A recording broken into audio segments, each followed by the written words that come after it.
So we have begun a new sefer, Vayikra el Moshe Vaydaber Adonai Elav Me'od Moed Le'emor. Right away, if you take a look in the Torah, you'll notice that the Aleph is small.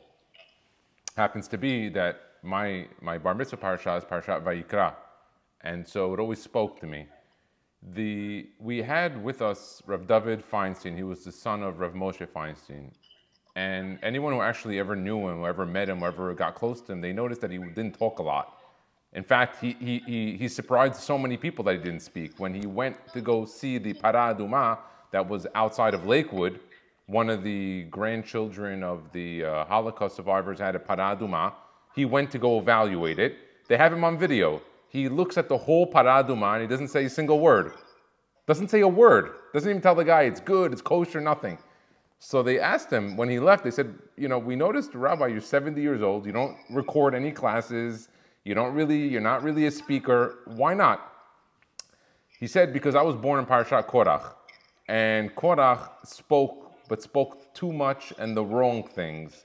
And so I learned that because I was born in that week of the parasha, it was a lesson to me in how I'm supposed to behave, that maybe I shouldn't speak too much. And he went his whole life not speaking, from the identification that being born in that parasha, Hashem is giving me a message. I was born in Parashat Vayikra, and everyone has a different idea. But I think the small aleph and the idea of the korbanot is a very, very key component of the parasha. The one of what's the purpose of a korban? Someone makes a mistake. He brings an animal. He puts his hands on the head of the animal. He focuses all of his might and his body into the animal, and then they slaughter the animal in front of him, they rip open the skin, and they tell the guy, by the way, this really should have been, Mr. So-and-so, but because you did this tikkun, we're going to now forgive you. But today we don't have a Beit HaMikdash, we don't have korbanot, and so how does this identify itself today with our actions? And a lot of times a person has a desire to do mitzvot. He has a desire. Some people have different desires, like we were talking earlier. Some people have a desire for a chevra kadisha. The guy can go in the middle of the night, go see a dead body, and he does. And by the way, most people cannot handle that. Then you have another guy, he's very good with blood. He goes to EMT, he's able to see trauma, he's able to identify with it. Another guy can sit down and learn for 8 hours. Not many people can sit down in front of a book and learn for 8 hours. And Hashem, today, even though we don't have a Beit HaMikdash, He gave us the korban, or I used to call it the kerevut, kuf resh bet, that you get close to Hashem through your mitzvot. And don't underestimate it. A lot of times, people are under the impression, okay, you know what? I have a mikveh, but so-and-so, he's better than me. No, you don't even know that the identification of mitzvot with your soul is very big. There is a rabbi called Rabbi Israel Yaakov Hagiz. He brings down a story that happened in Sfat. This rabbi lived in 1640. He was born in Fez, Morocco, and then he ended up moving to Yerushalayim. He wrote a lot of Sfarim. His biggest book was called Halachot Ketanot. Halachot Ketanot. Halachot Ketanot. Rabbi Yaakov Hagiz. Now, his story is going to blow your mind. He says, in Sfat, while the Arizal was alive, he goes, there was a couple that got married. And the lady, she would make halot. The husband, he was a tamim guy, simple guy. He would take the halot on a Friday. He would go to the shul, open the hechal, and say, Ribono shel olam, God, I love you. Ani ohev otcha. This halot is for you for Shabbat. And he would put him in the hechal on the side. He came Motza'ei Shabbat. He went to go open the hechal, they're gone. So he goes home, he tells his wife, Rachel, you're not going to believe this. Hashem took the halot that we gave him. She goes, no. She goes, yeah. She goes, okay, this week I'm going to add on it simsum. She adds on it simsum. She makes a big halot, like the Admor Mevizhnitz, the big ones. He goes on Friday, Sadiq, Tamim. He goes to the hechal. He puts the 2 halot there on the hechal. And he goes after Shabbat. He opens it. The halot are gone. Him and his wife, they got a heshek, desire, they're doing the mitzvot, they're loving it. After 4 or 5 weeks, he comes the 6th week, he's on Friday, he's putting the halot in, someone tells him, hey, buddy, what are you doing? What are you doing? He tells him, what do you mean? I'm putting the halot. He goes, what halot? He goes, I'm putting halot to feed Hashem. He goes, what are you, nuts? He goes, Hashem doesn't eat halot. And he goes, wait, are you the guy putting the halot with the simsum on it? He goes, yeah. He goes, Hashem doesn't eat that. He goes, every week I come Friday night, I take it out. He goes, you're not supposed to put halot next to the Sefer Torah and the Hechal. He goes, who told you allowed to do that?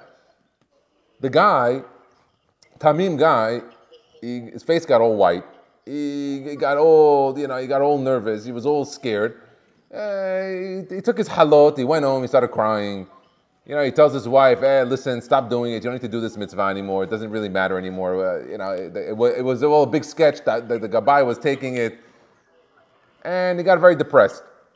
The next morning, the Arizal, Rabbi Yitzhak Luria, he calls the Gabbai, he sees him in shul, he goes to him, come here, I want to talk to you. Come. He points to the Gabbai, he says, come. He tells him, he says, last night, he goes, you told this guy not to put the halot in there. He goes, yeah. He goes, Asur. He goes, okay, I want to just let you know that I had Beruach HaKodesh, I saw that in the Shamayim, from the time of the Chorban Beit HaMikdash, Hashem did not have any desire for halot, like the halot, like this guy and his wife would put every Shabbat. And he did it from such his heart, from such a desire of love of Hashem, that Hashem would accept it. And he says, because you told him that Hashem did not want his halot and that it was not accepted, in the Shamayim they decided that they don't want you here anymore and that this Shabbat will be his final Shabbat. They told him, you have to go home. He tells them, the Arizal, say goodbye to your wife and your kids. He goes, they don't want you. And Rabbi Yaakov Hagiz tells us the guy passed away on Motzei Shabbat. And what is one supposed to learn from the story? You hear the story, you think to yourself, okay, what are you telling me here?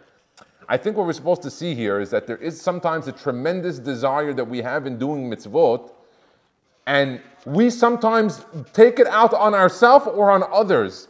And this is a very, very big warning that a person has to be extra, extra careful, that sometimes the desire that you have is exactly the Kodesh HaKodashim that Hashem wants. It says, V'asu le'mikdash v'shachanti betocham.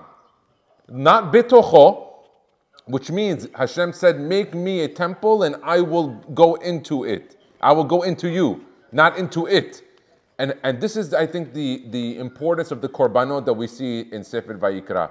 That really today we don't have a Beit HaMikdash. No one's bringing korbanot anymore. But you know what? We have Kerevat Hashem through our mitzvot. And I'll end it with what the Ramchal says is the mission of a person in life. Today, what is a person's mission? It's what? Learn Torah, do mitzvot. The Ramchal brings down that the mission is Kirvat Hashem. Is that, and especially today, when we have so many books and so many things that are already done for us. All the work is done. All the books have been printed. And all the information is available to us. You know what our main goal is?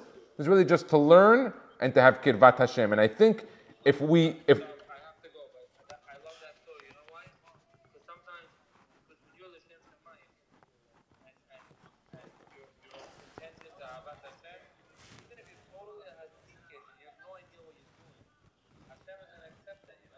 Hashem wants your heart. Rahamana liba ba'eh. And a lot of times we're so interested in giving God logic. That's what He wants.